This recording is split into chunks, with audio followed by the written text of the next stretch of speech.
good afternoon, and a very warm welcome to Doha International Airport. Guys, today I'm going to be flying with Qatar Airways in their economy class through to London Heathrow. They've long been one of the strongest players within the global aviation industry, and today it's high time to check in with them in 2023 and see just how they're getting on. So come along, we will do it together. It was certainly an absolute pleasure filming the intro in the new bit of Hamad International Airport. They've modelled it on something very similar to Changi in Singapore, and it's absolutely stunning. There's a good array of new shops and restaurants, and the gardens overall, it just looks absolutely fantastic. There's an array of new lounges in that area as well. It was actually there that I headed to spend a little bit of time. I was connecting for quite some time on that particular occasion. I headed to the Platinum and Gold Lounge in North Doha. This isn't an economy review today, so we won't go too heavy into the lounge side. That said, this particular lounge is fully accessible with One World status. You only have to be Sapphire tier or above, so it's fairly accessible, and overall it's absolutely superb. I'm going to do a separate video on this particular lounge, so do feel free to check that one out in the description. I'll post that the moment it becomes available. But overall, brand new lounge in Doha, you know it's going to be absolutely fantastic, and you know what, it certainly was. Being at one of the world's busiest airports in the middle of the day, the natural expectation, of course, is that it would be super busy. That would certainly be the case in the US or Europe. But when it comes to Doha, most of the flights go out in the small hours of the morning, so it's always an absolute oasis of calm during the day. That certainly made filming nice and easy. I opted for a bit of a late lunch on that particular occasion, and you have a choice in this particular lounge between the buffet or an at-table a la carte style of service.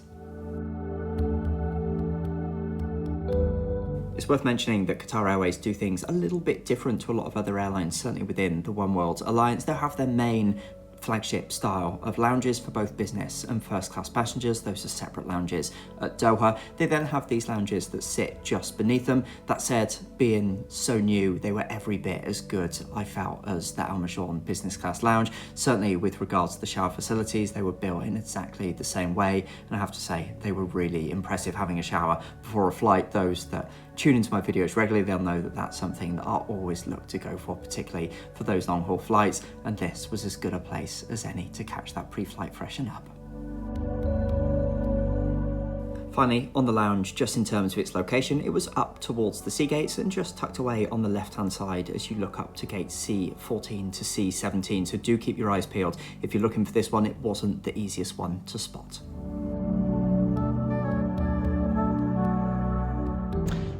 So that's the lounge done. It's time to head to the gate and check out the onboard experience with Qatar Airways. Guys, just before we do so, should say I've got a wealth of material already on the channel with Qatar Airways, including their A380, both in the economy and even first class cabins. So make sure you hit that subscribe button, and my content will be recommended to you on a far more frequent basis. Hope to catch you in future videos. Alright, so without further ado, let's jump aboard. So this was to be a 777-300. There's so many of them that operate across the Qatar fleet. On that particular day, I actually went for quite a unique and different seat selection. I was in the most forward of the three economy cabins, but actually right at the back towards the bulkhead. The seat was then just a twin, so it was much easier to gain that aisle access, particularly with the window seat, and it's one that I'd heavily recommend. Yes, the proximity to the toilets was really close, but actually it wasn't something that was a bother across the entirety of the flight, so those were really nice seats to go for. As the seat map also highlighted, the seat pitch was around 31 to 32 of inches, which is typically around as good as it gets these days in economy. We'll see how that fares just a moment for me. Otherwise, the general layout of this particular cabin was your standard 343 on the 777. Alrighty, so that's on board with Qatar Airways. As you can see, I've taken a back of the cabin seat. This is right back against the bulkhead. I'll explain the reasons for that in just a moment, but one of the benefits for sure is that there's only one seat left next to me. So hopefully this one stays free into the flight. Now, one of the questions which I will undeniably get in the comments is, do these seats recline? Let's check it out, I guess, together. So straight back, and yes, full recline with these particular seats. So my recommendation is always to go for one of these seats, guys. Yes, I go for them a lot. It makes filming much easier. There's no one behind. But actually, With the recline, it means you're not bothering anyone behind, so you can just go back as soon as those fasten seatbelt signs go off, and then you can enjoy all the luxury and space throughout the flight as could be afforded with economy. Whilst this design is starting to age ever so slightly, the seats certainly still show up really quite nicely. They've got USB chargers in the back, still quite a nice modern screen, and then there's air vents across the ceiling as well. Just mentioned a little bit earlier about the proximity of that lavatory. That was where it was sitting. Typically the queuing area, however, was just behind, so as I say, it certainly wasn't particularly bothersome throughout the flight. In terms of legroom, I'm 180 or so centimetres, and it was pretty decent indeed. It's quite common across their cabins for Qatar to go with the dual stage roll-out economy table. I quite like it. It certainly maximises space, particularly if you're just going for a drink or perhaps a snack. They're still handing out the travel with confidence packs. This includes a face mask, gloves and sanitizer as well. I actually find the sanitizer quite useful, particularly before a meal service. On the charging point, I know that we've already mentioned the USB slots. There's then also full plug socket charging, so do be on the lookout for that if perhaps you don't have a USB charger and you're travelling on one of the 777s. In addition to some of the elements of comfort that we've already covered off, such as the recline built in within the seats, there's a multi-stage adjustable headrest. This works really quite nicely, particularly for sleeping. In terms of other comforts, there was then a pillow waiting for me at the seat, and then also a small blanket as well. Certainly by economy standards, this is certainly as good as it gets in this day and age. A lot of airlines are starting to get quite stingy with the blankets. With all of that said, it's now time to get on our way to London's Heathrow, so I will quieten the music so we can enjoy the takeoff.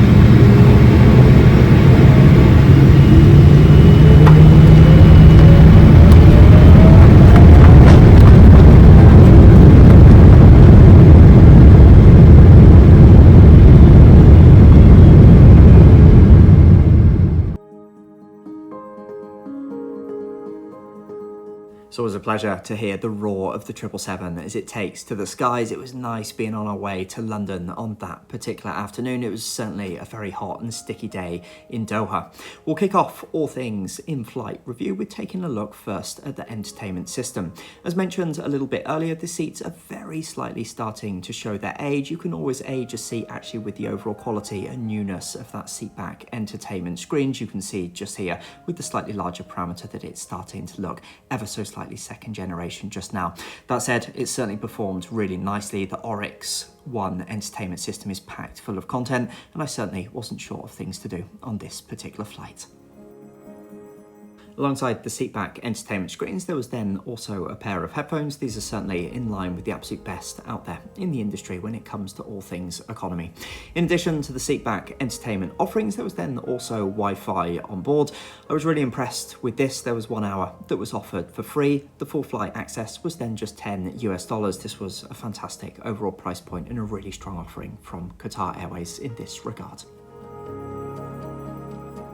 The Wi-Fi portal is then conveniently where economy passengers can access the onboard dining menu. There was to be 2 services on that particular flight, a main lunch-dinner style of service. There was then also a light snack. On that particular occasion, I opted for one of their newer dishes on board, and it certainly didn't disappoint. I was also then impressed by the large selection of beverages on board, even included elements such as Baileys. These have so often been cut these days by other airlines.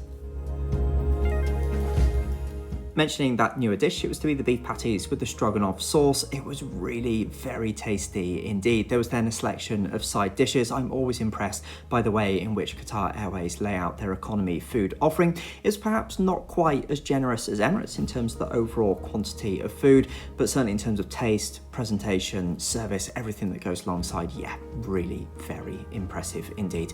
Post the main dinner service, there was then also a round of teas and coffees and a small biscuits handed out as well. Having travelled through the night, sleep was certainly my priority on that particular flight, so I didn't stay up for the second meal service. That was just to be a light snack before arriving into Heathrow. Talking about Heathrow arrivals, guys, if you are flying to London's Heathrow, do try and get yourself on the right-hand side of the aircraft. It's by no means a guarantee. It does depend on the approach, but typically that is the side of the aircraft that gets those phenomenal views. Overall, an absolute masterclass of long-haul economy by Qatar Airways. The crew in particular did an absolutely phenomenal job and were superb from start to finish. Guys, very much hope you enjoyed today's video. If you're keen to see how economy looks aboard their A380, click the video in the bottom left just now. Otherwise, looking so much forward to welcoming you to a video real soon.